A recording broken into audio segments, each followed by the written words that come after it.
కిల్లా వరంగల్ ఈద్గా మసీదులో సీసీ కెమెరాల ధ్వంసానికి పాల్పడ్డారని ఆరోపిస్తూ నలుగురుపై మిల్స్ కాలనీ పోలీస్ స్టేషన్లో కేసు నమోదైన విషయంపై ఈద్గా మత పెద్దల వీడియో సమావేశం నిర్వహించారు.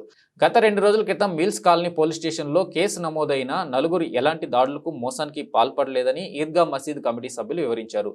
ఈద్గాలోని సభ్యుల చేత ఎన్నుకోబడిన వ్యక్తులను ఒత్తిళ్లకు గురిచేస్తూ కేసులు పెడుతున్న తన్వీర్పై చర్యలు తీసుకోవాలని సూచించారు. ఈద్గా ఆస్తులపై పెత్తనం చెలాయిస్తూ సభ్యులకు తెలవకుండానే అక్రమంగా మొత్తవల్లిగా తన పేరును నమోదు చేసుకోండని ఆరోపించారు.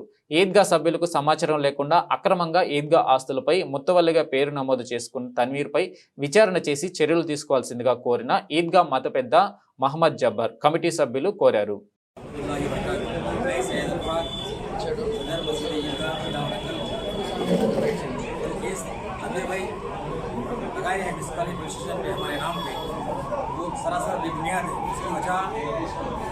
इनके पास जो पैसे थे रमज़ान में जो वसूली हुई थी इनके पास शब कदर के लिए, वो मैं इसे तलब किया अंदर की हैसियत से, वो देने से इनकार कर दिए। तब हमें 1 दिन के अंदर 4 पैसे थे फर्ज हसना के तौर पर हम लिए बाद में भी देने की नीयत से, क्योंकि 1 दिन में एडजस्ट करना मुश्किल होगा, वो हिसाब से हम लेना पड़ा उनके पास पैसे। और उसके बाद जो होना चंद माह में फिर अदा करने का है, हम इंशाल्लाह अदा करेंगे। और दूसरा कैमरे की बात है, वो भी जो ना हमारे पे सरासर बेबुनियाद है वो इल्ज़ाम, और मैं ऑलरेडी इनको बोल चुका है ये बात, प्रूफ करो बोल के बोला। अगर प्रूफ करेंगे तो आप जो बोलेंगे हम उससे करने के लिए तैयार हूँ, यहाँ तक कि कपड़े खोल के जाने के लिए बोला मैं, वरना अगर प्रूफ नहीं करेंगे आप तो मैं आपके कपड़े खुलवाऊंगा बोल के सबके सामने बोला मैं ये बात। जो भी ये गवाह यहाँ पे शायद उनको मालूम होगा ये चीज़, अगर आप प्रूफ करेंगे तो मैं कपड़े खोलूँगा, अगर मैं सुने अगर आप प्रूफ करेंगे तो मैं आपके कपड़े खोल के भागूंगा यहाँ से बोल के बोला, इतना भी गारंटी से बोला, क्योंकि इसमें हमारा कुछ भी हो नहीं है, इतनी गारंटी से बोला मैं बात। और रहा सवाल पैसों का, मैं तलब किया उनसे, कई बार फोन भी कर चुका उनको कि पैसे देना है, तो साफ इनकार कर दिए बात से। इनके पास यही नहीं बल्कि इसके अलावा दूसरे भी पैसे हैं, जैसा कि 1 साल में 1,70,000 रुपये इनके पास है जमा शुदा रकम। 10-12 साल से लोग यहाँ पे काम कर रहे हैं, वो पैसे का हिसाब ही नहीं है। वो पैसे पूछा मैं उनको, रसीद बुक के साथ पूछा, साबिर भाई के पास है बोलते, बोले साबिर भाई भी फोन किया तो उन्होंने भी बोल रहे मेरे पास नहीं है बोलते, किससे पूछना कीजिए। जब हम ये तलब कर रहे हैं तो इन्होंने ऐसा बोल रहे हैं मेरे पास नहीं है, मेरे पास नहीं है। आपका मुतालबा क्या है? मुतालबा बस इन्होंने हमें हिसाब दे देना है, मेरे हिसाब के लिए मैं पूछा है, तलब किया मैं तो हिसाब नहीं दे रहे हैं। तो बोली हम हैं यहाँ पे, तो बोली हैसियत से मैं पूछ रहा है, कमेटी चला रहे हैं हम यहाँ पे, इंशाल्लाह कुछ यहाँ पे करने की नीयत से, तरक्याती काम करने की नीयत से हम यहाँ पे आए हैं।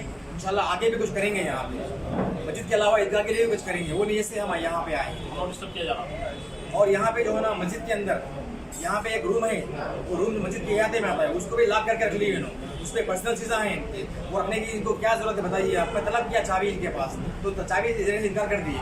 हम एक दिन जो है ना चाबी दिए फिर ले लिए उसको, तो खुला रखना है यहाँ पे। अगर कुछ भी हो गया तो खुदा ना कैसा जाए, कौन जिम्मेदार उसका बताइए आप। करी जाए अंदर वॉशिंग मशीन है, अंदर कपड़े है, अंदर जो है ना सिक्योरिटी का वहाँ पे चल रहा है, ये सब कहाँ तक दुरुस्त है बताइए आप लोग। पर्सनल यूज करें रूम को, तो ये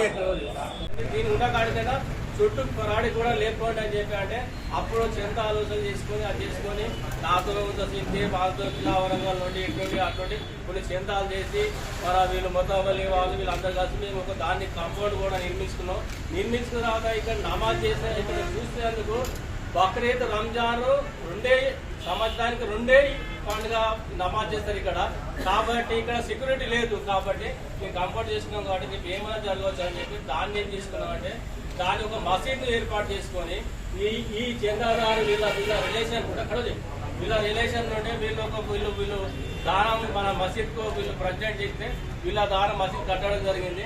దాని తర్వాత చిన్న డెవలప్మెంట్ చేసుకుంటూ వీళ్ళ మొదవలి వీళ్ళు చేసుకుంటే నేను మొదవలి అని చెప్పి ఆయన ఇదంతా ఇవ్వబడి మన వ్యక్తి, కానీ మీరు ఇవ్వబడి ఏం చేసిందంటే దీనికి ఇవన్నీ తయారు చేసిన నేనే పెద్ద అనుకుంటా, అలాగే వీడోడు అనే అనుకుంటూ వీళ్ళని తీసుకొని కొన్ని రోజులు ఆడుకున్నాడు కిలావరంలోను. అట్లా పోయిన తర్వాత మేము మొదవలి ఆయన ఇప్పుడు ఎందుకు మన కమిటీలో మన బద్దాం కావాలి అని మనం అనుకుంటే ఈయన అసలు ఇట్లా ఆలోచన లేదు.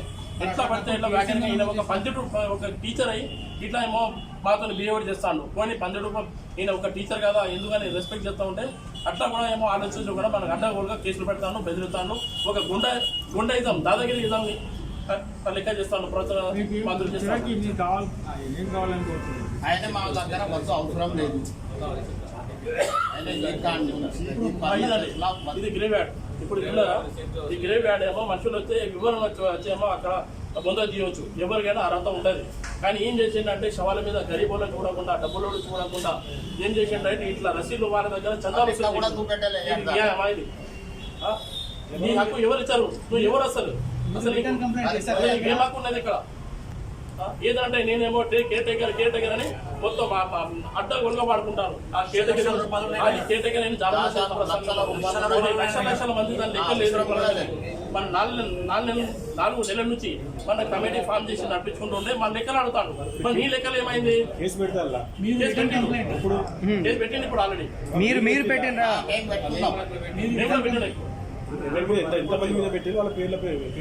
చెప్తాం మీకు చెప్తాం. ఇట్లా దౌర్జన్యం చెప్తాను. ఇట్లా చాలా ఉన్నది. ఇప్పుడు ఏం చేస్తే ఇప్పుడు పెద్దరికం అయిపోయింది. ఇట్లా మా అన్న కూడా ఇంత ముందు ఒక కమిటీ ఫామ్ చేసి రబానీ అనే పేరు ఆయన ఏం చేసి ఉంటే కమిటీకి సదరుగా ఎంచుకొని ఆయన వాడుకుని ఆగమని చేసిండు. ఆయన ఏం చేసిండే కమిటీ మొత్తం డిజాల్వ్ చేసిండు. నన్ను టార్చర్ పెడతాను, ఈయన చాలా నన్ను ఇబ్బంది పెడతాను, ఎక్కడ పడితే అక్కడికి రామంటాను.